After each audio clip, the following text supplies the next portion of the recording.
Big Brother, mainstream media, government cover-ups. You want answers? Well, so does he. He's Alex Jones on the GCN Radio Network.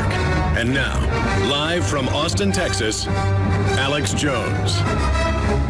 I had meant to go to phone calls. I just never got the number out because it clicked to me that I was going to have reporters on today from Bilderberg, but David Knight and Josh Owens couldn't fly out of Texas because literally thunderstorms. I sat there and watched thunderstorms out the window all Saturday and Sunday, all day off and on. It was just spectacular. It was like something out of a movie, giant black clouds, electricity storms, flooding rivers. And half the state had giant thunderstorms over it, so all the air traffic was canceled in Houston and a lot of other major cities like San Antonio. So they couldn't get out, flying out of, I guess, George H.W. Bush, flying over to Copenhagen. And then it clicked to me once I was on air, wait a minute, Paul Watson's there. We're supposed to get Paul Watson on today. That's been set for weeks.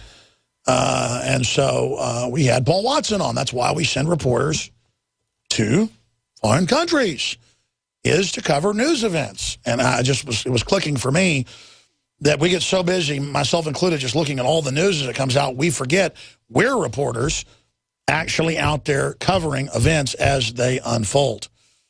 But Daniel Estulin is going to be joining us, and he always has really powerful intel. In fact, I should have queued it up.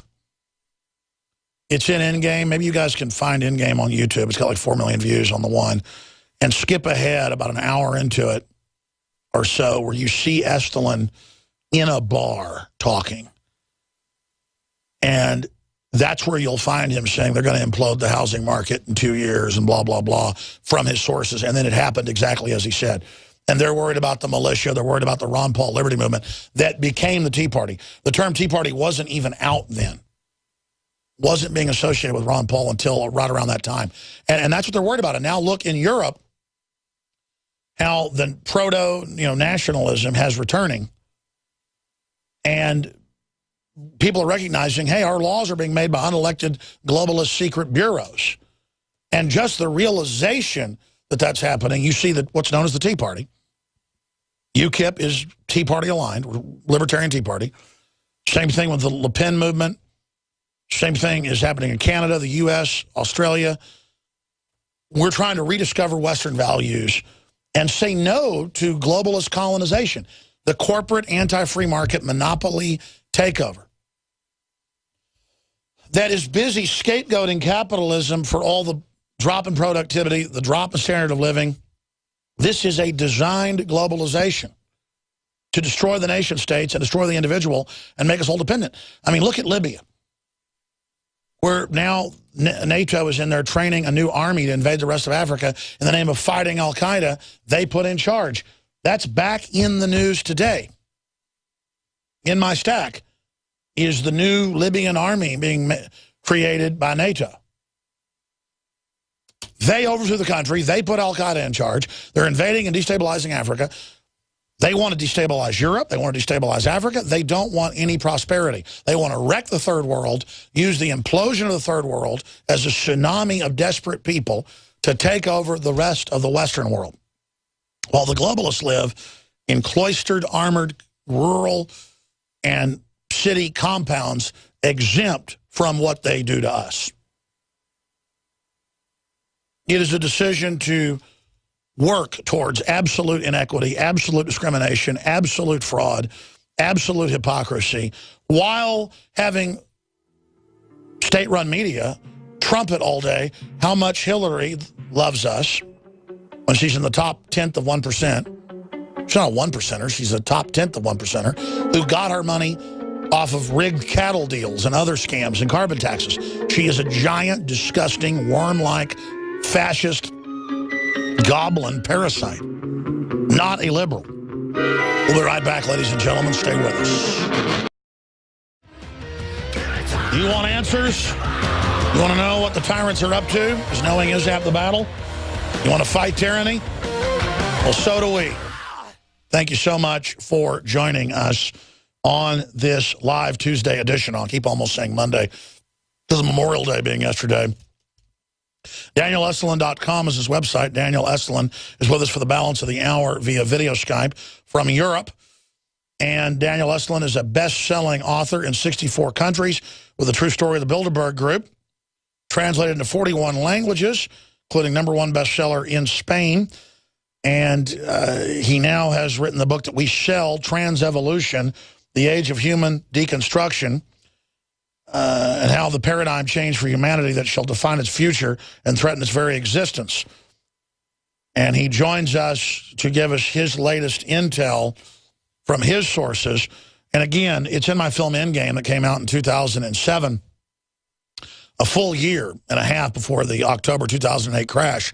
It has the clip of him in it, in the bar, where we would all get together with reporters and share notes that his source, who I later learned who his source was separate from Daniel, one of his sources,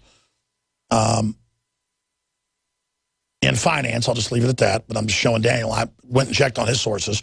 We have some of our own sources as well. Tucker was a big one. He had some good sources, but those have dried up a little bit since his death last year, a few weeks before Bilderberg's. When remember Jim Tucker, the original Bilderberg sleuth who read Westbrook Pegler's articles in the 50s, when Jim was a sports writer and news writer nationwide. He was a big syndicated columnist, classic straw hat, whole 9 yards.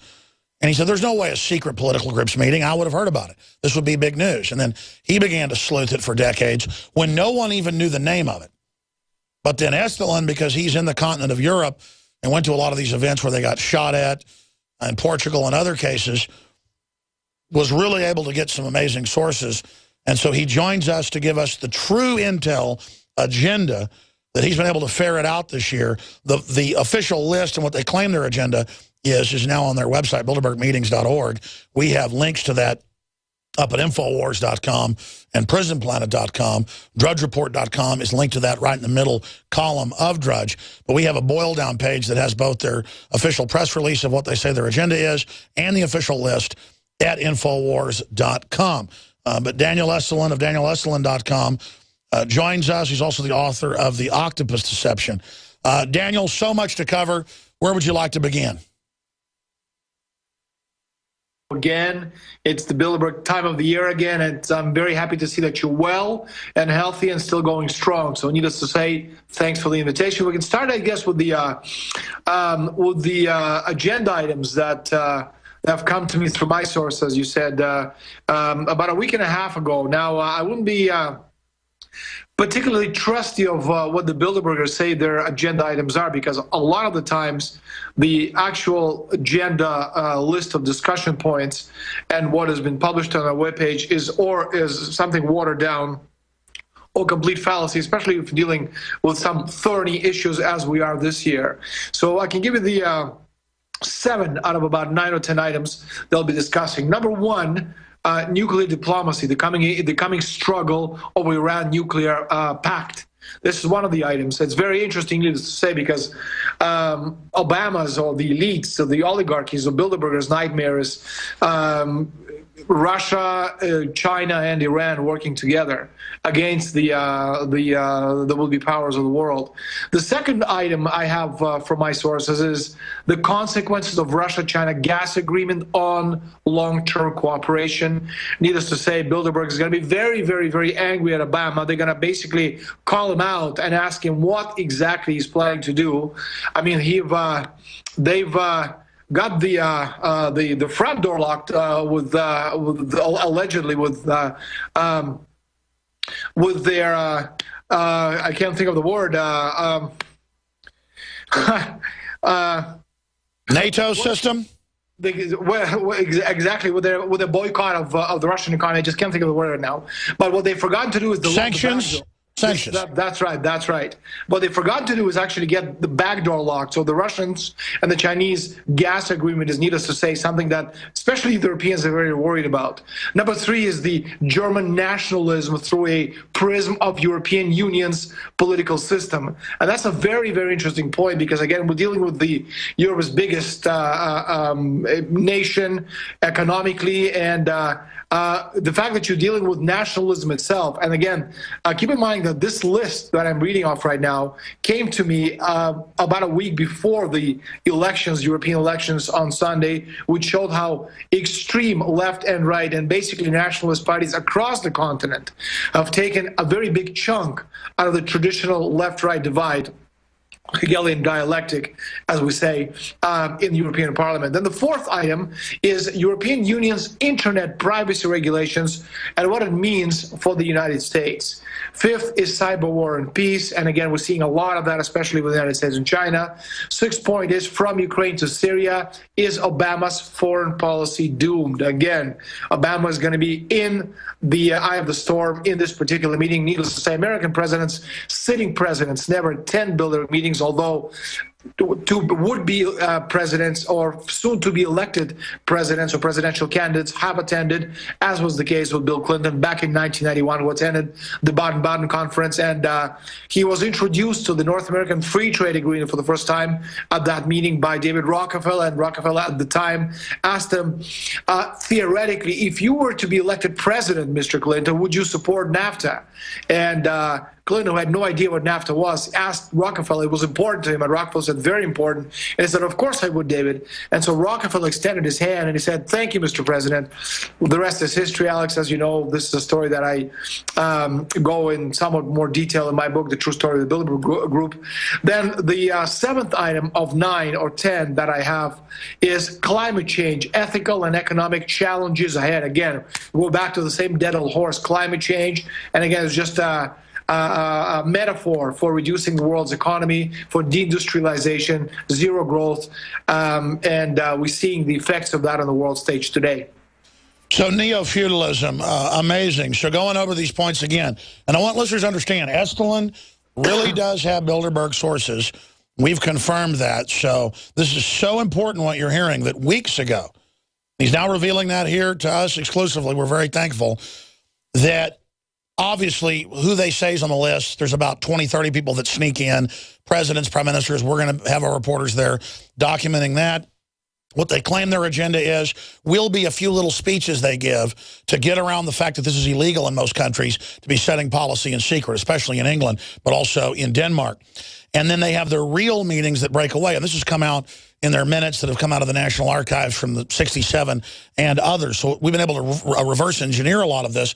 But Estulin has multiple sources, one of which we're aware of, that is able to get the internal minutes, I guess, from their steering committees, that they have meetings 3 times a year, at least, in Europe, England, and the U.S. One meeting in the U.S., one meeting in England, one meeting in Europe. It varies sometimes, where you have the top people pretty much hammering out what the agenda is. Then it's sent to the second tier, correct me if I'm wrong, Daniel, to have any changes parliamentary from what then goes on at the informal, pretty much voting that goes on. But big, nuke proliferation, China, Russia, how to use sanctions, how to block them, how to cut Russia's funding off, because they cut them off in Europe, making their money. They'll just do it with China. How does that happen? German nationalism of the Le Pen movement, UKIP spreading, the real Tea Party movement here that the establishment's threatened by, web takeover, and laws that Europe may pass restricting illegal NSA surveillance. What will that do here? Cyber war. I guess that's how they plan to attack, claim somebody else did it, and use that as the excuse for the takeover of the web, is their cover term, cyber war. Obama being doomed. How do they flush Obama because he can't get the agenda through? He was Bilderberg darling, as we know. Climate change, their global taxes, neo-feudalism. Is that an accurate roundup of what you just said, sir? Yes, sir, very much so. Now, as you were going through the list, I was kind of thinking to myself, what would people who are listening or who are not familiar with Bilderberg and who might be listening for the first or the second time, actually the existence of this group. Now, to most people who are not familiar with Bilderberg, this whole thing sounds crazy because, again, how do you convince people that a meeting that takes place once a year during 3 days or 3.5 days actually has such tremendous effect on world policy? And this is something, if we have a minute, I'd like to explain so that people understand that this isn't some kind of a wacky conspiracy theory, that this thing is real, and there's a way that this thing works. Daniel, absolutely. We're going to come back. I will give you the floor in the next 6-minute segment. Then an 18-minute segment's coming up, another 6-minute, to really break this down. Folks, we're not bragging. This is major gravitas here. You're hearing what the most powerful group in the world, they don't run the world, they're trying to. They run probably half the world or more. You're hearing what's on their real agenda right now. There are major spy agencies that don't know this stuff. They're tuned in right now as well. This is hardcore info that you're getting from the highest levels. Welcome back, my friends, to our continued coverage of Bilderberg 2014. The mainstream media they own and control is dying. They won't cover it, so we do at Infowars.com. We've got Paul Watson on the ground. Our other reporters get there tomorrow. Their flights were delayed. You've got the floor to break down how big a deal Bilderberg is. You know, just last week, one of the Bilderberg group members, we covered it last hour with Paul Watson, Daniel, bragged that they indeed are the most powerful and are setting up a world government. So we've really forced them to try to hide it in plain view. Daniel Estulin.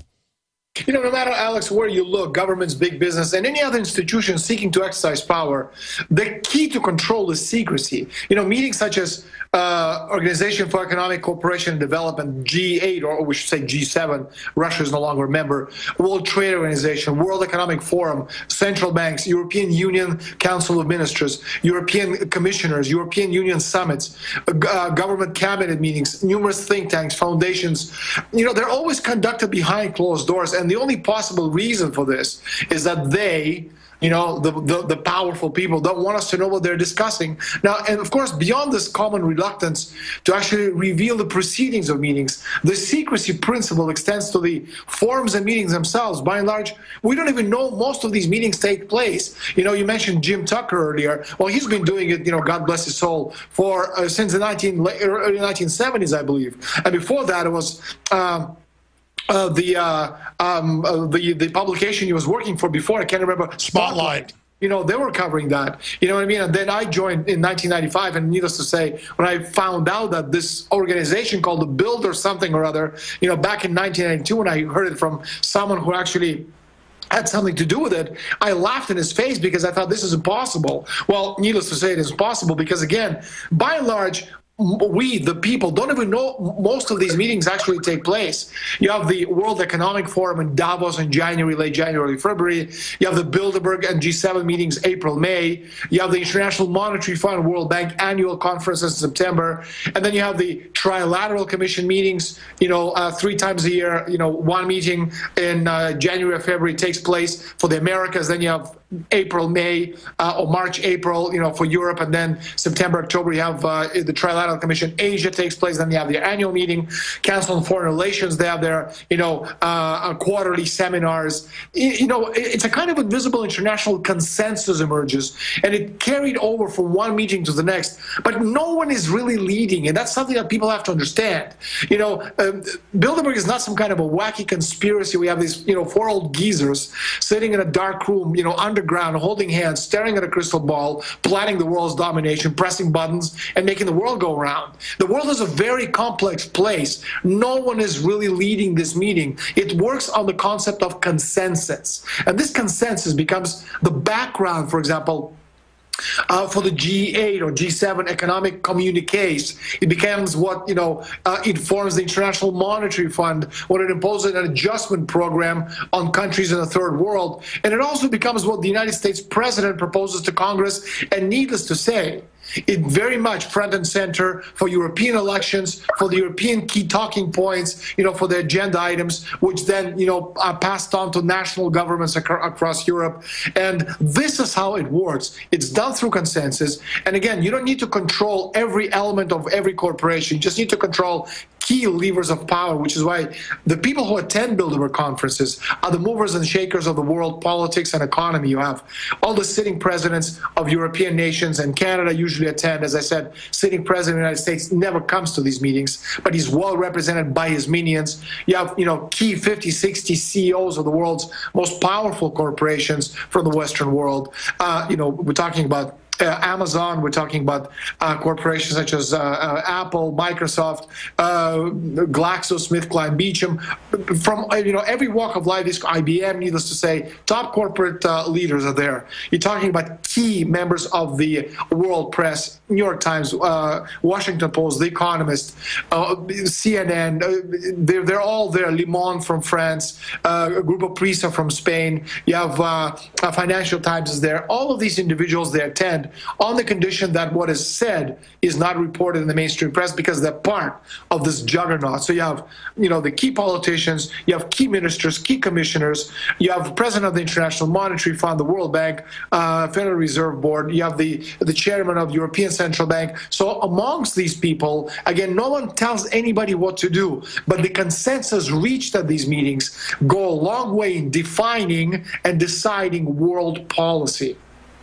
That's right. When we come back in the long segment, I want to break down some of the history of it and then what's going forward, how they try to plan to block nationalist movements that I know they see as the main threat with Daniel Estulin. And I'm going to add and augment what you've just said that I totally agree with, that it's a consensus synergy where you're invited because you already agree on the global governance worldview to be run by autocrats in corporations. So we're going to talk about that on the other side. There's a consensus because all they're doing is fine-tuning a program launched 100 years ago. Back in 2004, already 10 years ago, David Rockefeller wrote memoirs. And in it, he admits the whole plan for a private corporate planetary government. On page 244, we'll put the quote up on screen. He admits that there is a plan to create a world government. He also praised, when Mao Zedong died in the 70s, how wonderful Mao Zedong was in communism. Some even believe we're part of a secret cabal working against the best interest of the United States, characterizing my family and me as internationalists and of conspiring with others around the world to build a more integrated global political and economic structure. One world, if you will. If that's the charge, I stand guilty, and I am proud of it. The issue is they want to give us less for more, and they're exempt. The New World Order means you can't have a car or air conditioning, and they're going to suppress new technology that's clean. That's what Obama told Africans. These are horrible people that have a very anti-human mission and who openly say across the board that it's the end of humanity as we know it, and it's a foregone conclusion that they're going to merge with machines, and that's just the way it is. In fact, we sell the book that's already a bestseller, Daniel Estulin's new book that breaks all of this down, Trans-Evolution, The Age of Human Deconstruction, at InfoWarsStore.com. You should get it and support him and support us. And he uses, basically their own admissions in here to break down the plan. And this is foregone conclusion in their writings. I talk a lot about eco-science, written in '74 by the White House science czar, John P. Holdren, along with Paul R. Ehrlich. They talk about that in there, but now they're doing it. I mean, it's their world. They have steered Western genius to build the internet, but to make it all a control grid.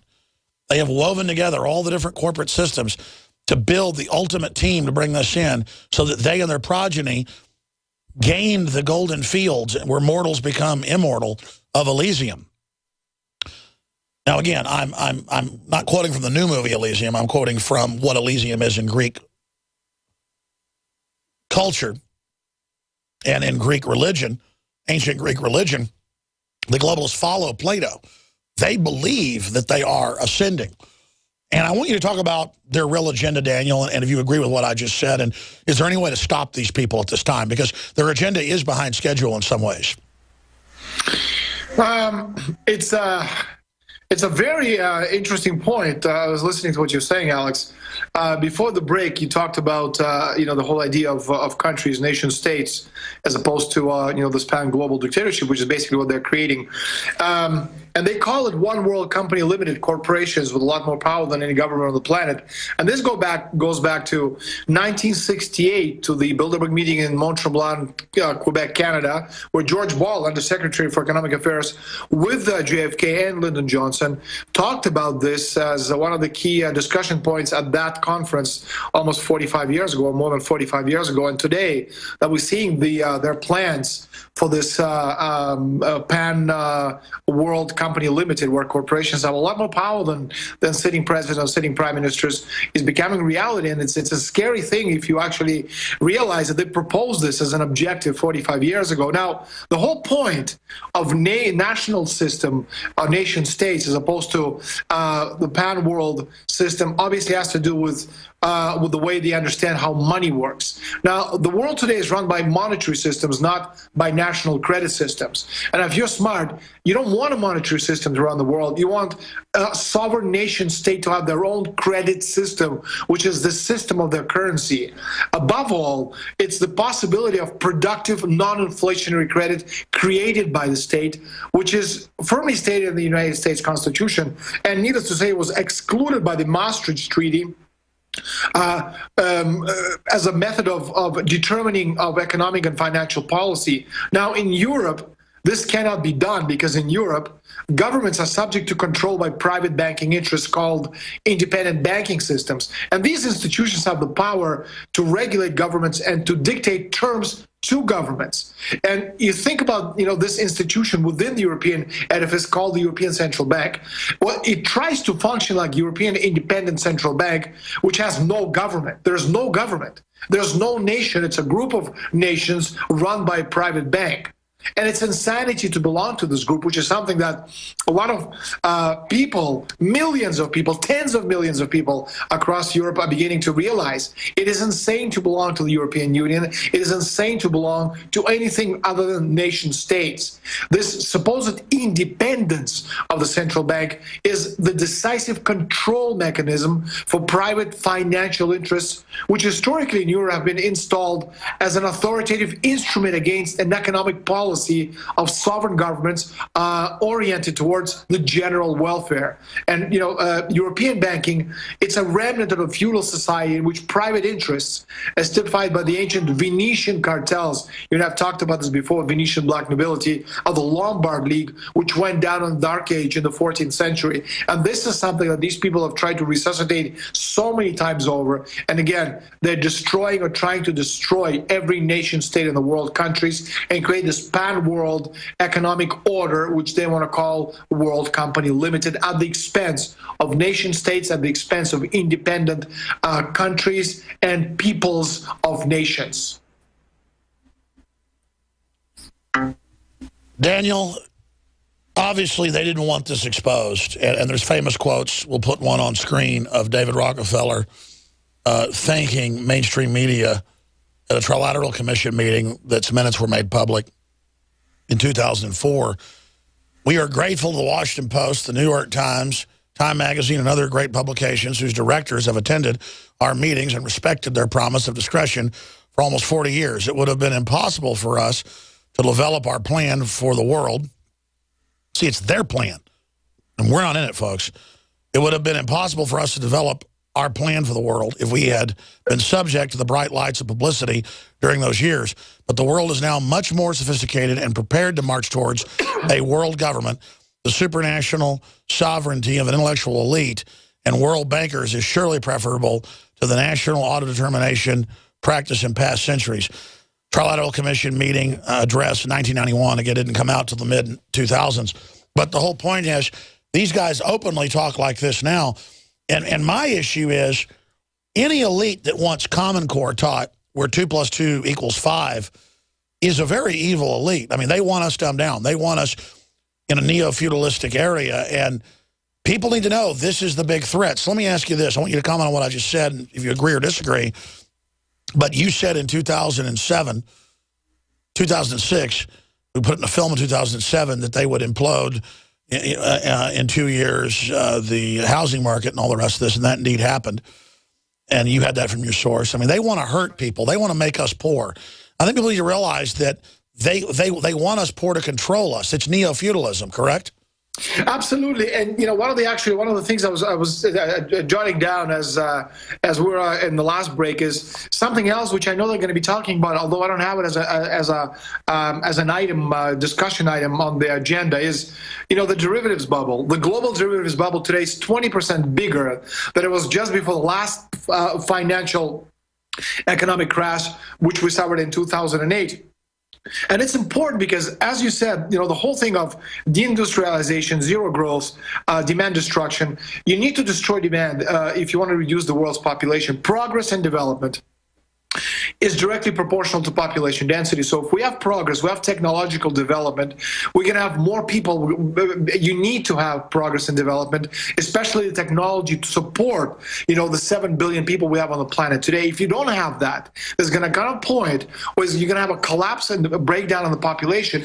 And a great example of this deindustrialization today is Detroit. This is their poster child for the entire world. So the fact is that a derivatives bubble today is bigger than it has ever been before, and it could explode at any point. I want to very quickly, if we have about a minute, to explain to people how this derivative bubble works and why it's being actually pushed by the elite to self-destruct.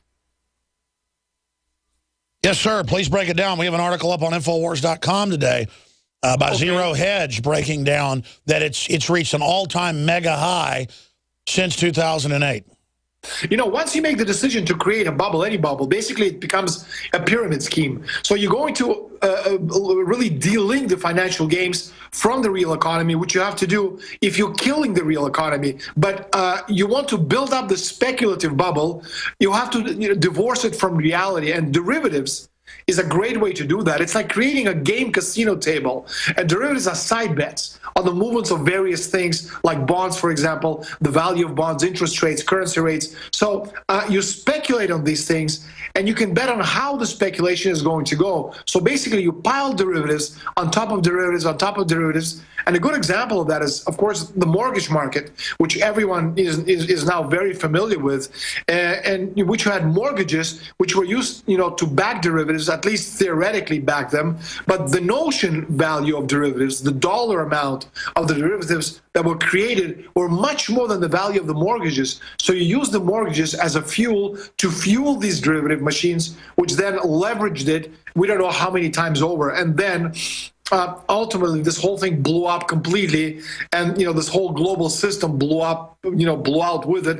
And that was back in 2007. And as you said, we've talked about this in Ottawa when you were working on your documentary, when we met at the Bilderberg conference in Canada, Ottawa, in 2006. And needless to say, 2007, my words were prophetic. The whole thing just exploded, and needless to say, is going to explode again, because the idea is to destroy the world economy on purpose. And the people who think that that can be the case, because needless to say, if they do that, the elite will suffer as well. They will not suffer. They already control the entire planet. What they need to do is reduce the world's population. And the way to do that is to reduce wealth, okay, real economy.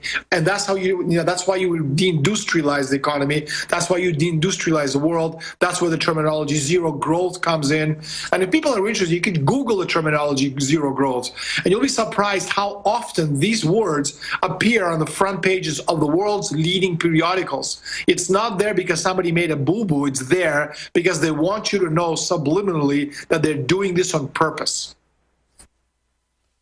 Well, that's right. And under Agenda 21, and so many of their public statements under Cloward and Piven, you name it, they admit they want to make us poor so that only government controls, through corporations, the jobs you can get. They call it privatization. It's really the opposite.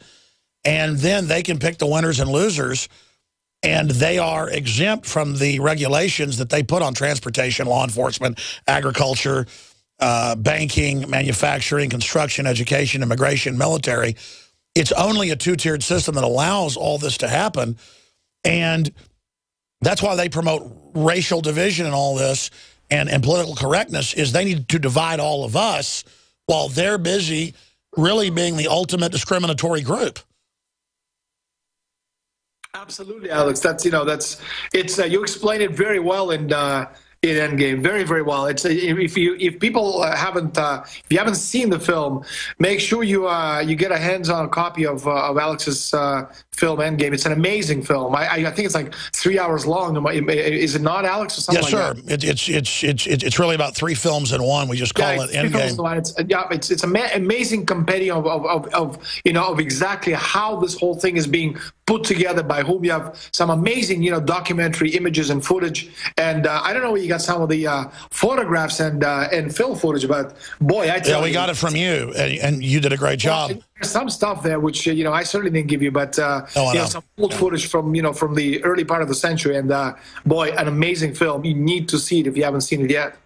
Well, I'll tell you, Daniel, I don't know how you do it whenever we'll be there with a telephoto lens, and you'll go, that's such and such, that's such and such, and then it always turns out to be accurate. How important is it the people that are going to be there who won't be on the list? I tell you that since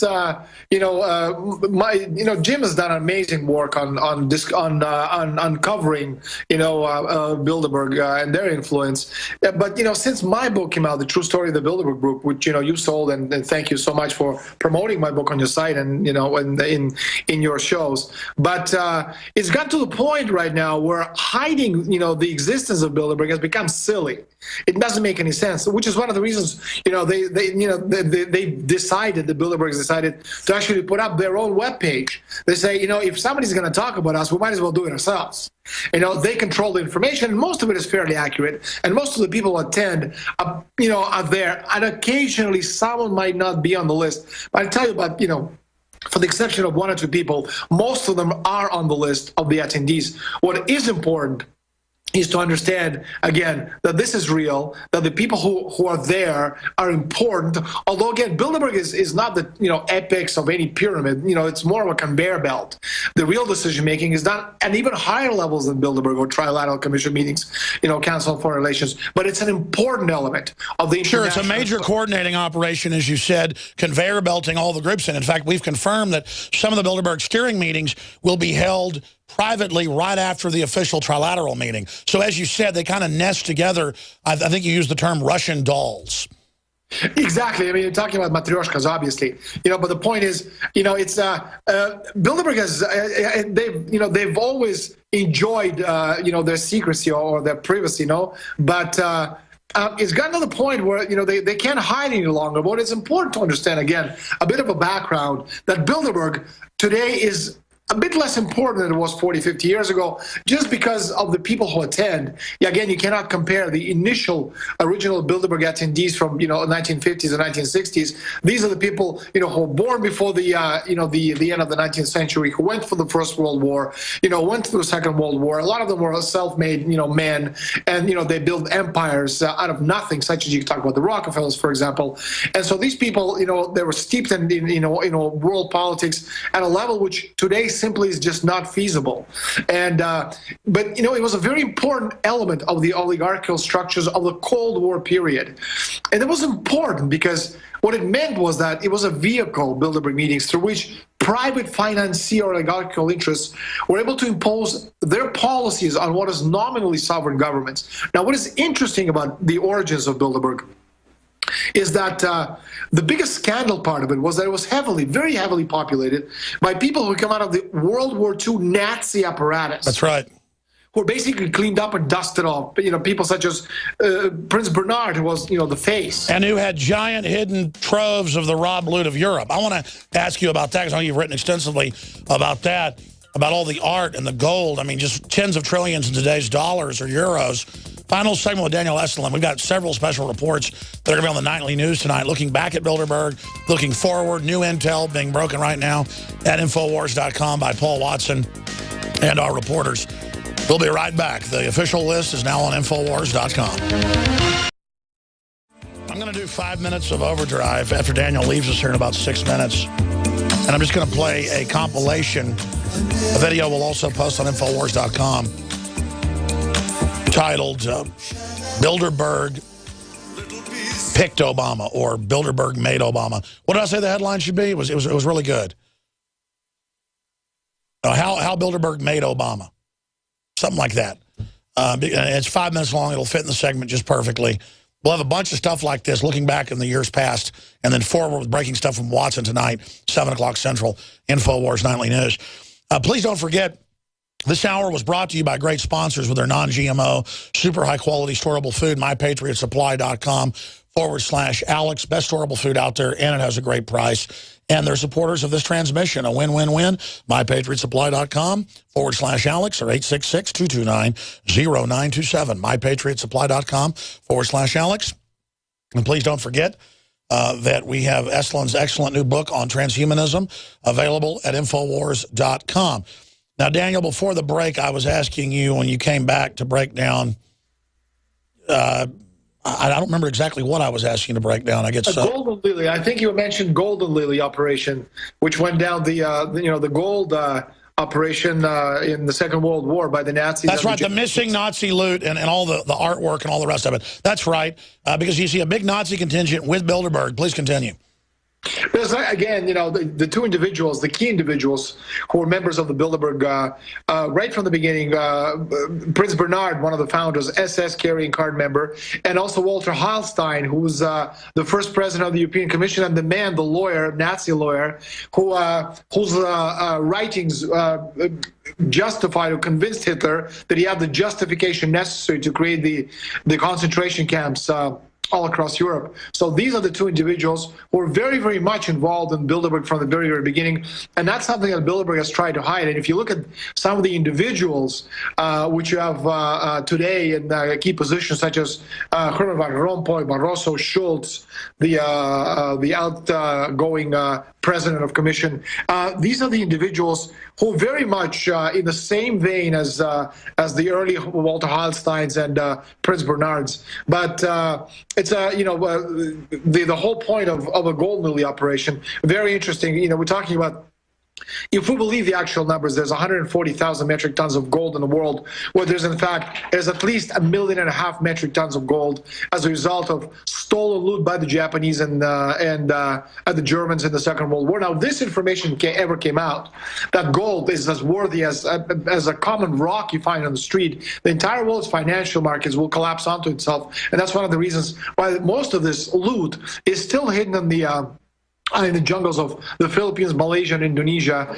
And actually, the whole point of this independent bank back in the second Bilderberg conference in 1955, it was discussed at the time when Sukarno was the president of Indonesia, was actually going to use that stolen loot, which he knew where some of it was, as the backdrop to create a non-aligned bank, which was actually going to be the key competition to the Western banks. And needless to say, the CIA took Sukarno 10 years later in the mid-1960s, and one of the key reasons they eliminated him was specifically because of Bilderberg's concerns for what would happen to the world economy and how Europe and the United States would lose control of the world financial power if Sukarno actually got his non-aligned bank up and running. And he could easily have done it because he had all the money as a result of all this stolen, trillions and gazillions of trillions of dollars worth of gold stolen by the Japanese and the Germans.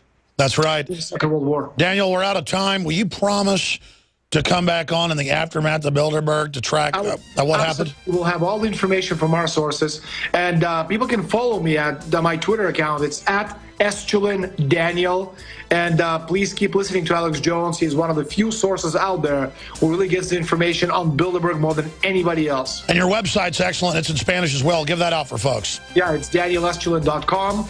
My Twitter is Estulin Daniel. And, when we come back, maybe after the Bilderberg conference is over, we're almost done with my Bilderberg documentary. That's going to be out in about... Can't wait, Daniel. Thank you. Let's get you back on next week. Thank you. Visit GCN. Can't wait to see that. We'll be right back with some Overdrive and a special report. Nightly News tonight, 7.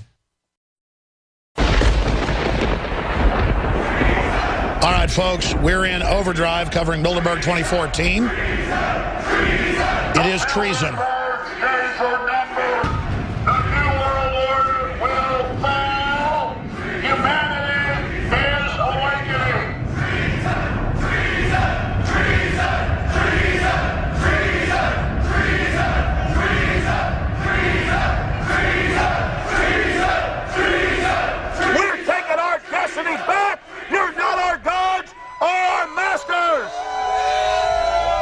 We witnessed witnessed at least 7 convoys of armed Secret Service entering the Westfield's Marriott, and internal sources confirmed that both candidates did attend at least one meeting inside the conference. While the Bilderberg Group was 100% successful in 2008 at keeping their name out of the mainstream media, they did not fare as well when it came to the exploding independent press.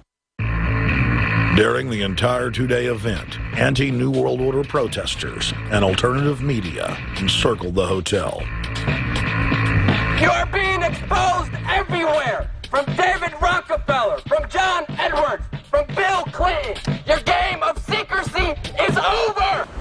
You're gonna play! Get him! It's up close! You piece of trash! This is Bernanke, man! Bernanke, you're going down!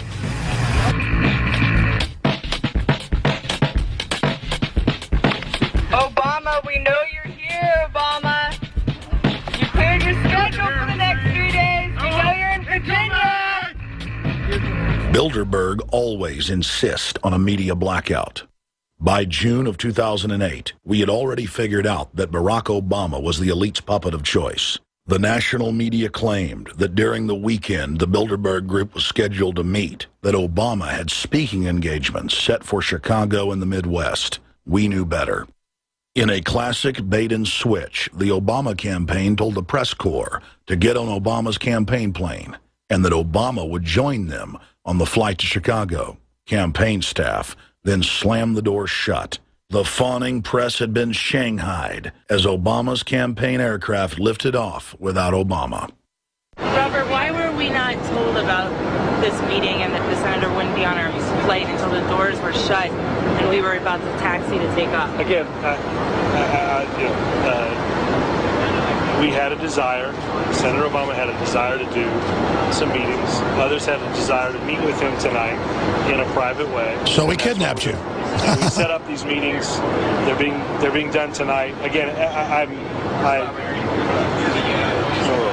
Is there more than one meeting? Is there more than one person with whom you... I'm not going to get into all the details of the meetings. I don't know that I've got a ton more different answers for all of your questions. Obama wasn't going to Chicago. He had a meeting to attend, a secret meeting. Initially, it was believed that the secret meeting took place at Clinton's Washington, D.C. home. Obama's spokesman denied that, but won't confirm where the former rivals met. He also declined to comment on their topics of discussion. For a day and a half, the mainstream media engaged in a wild goose chase, trying to find out where Hillary and Obama had gone. 3 cover stories later, the corporate press had to admit they had no idea where the 2 candidates had gone. And to this day, Clinton and Obama aren't talking. Plenty of sources knew about this meeting, told us and others that it was at Hillary Clinton's house, but clearly it wasn't. The Bilderberg Group sits at the top of the world power structure. 125 of the richest and most influential individuals on the globe make up its membership. From Istanbul, Turkey to Chantilly, Virginia, we have tracked the elusive Bilderberg Group.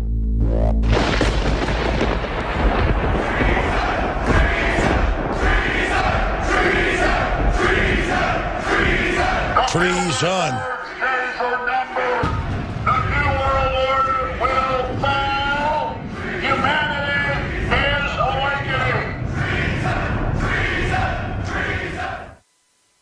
I remember that was in 2000 and it was 2 years ago, so it was like 2012 that happened. And it was so loud with like 1,000 people chanting treason that my ears were ringing for 2 weeks. But that's real audio folks just heard there. There are a bunch of those clips and stuff coming up tomorrow too, and live reports from Bilderberg.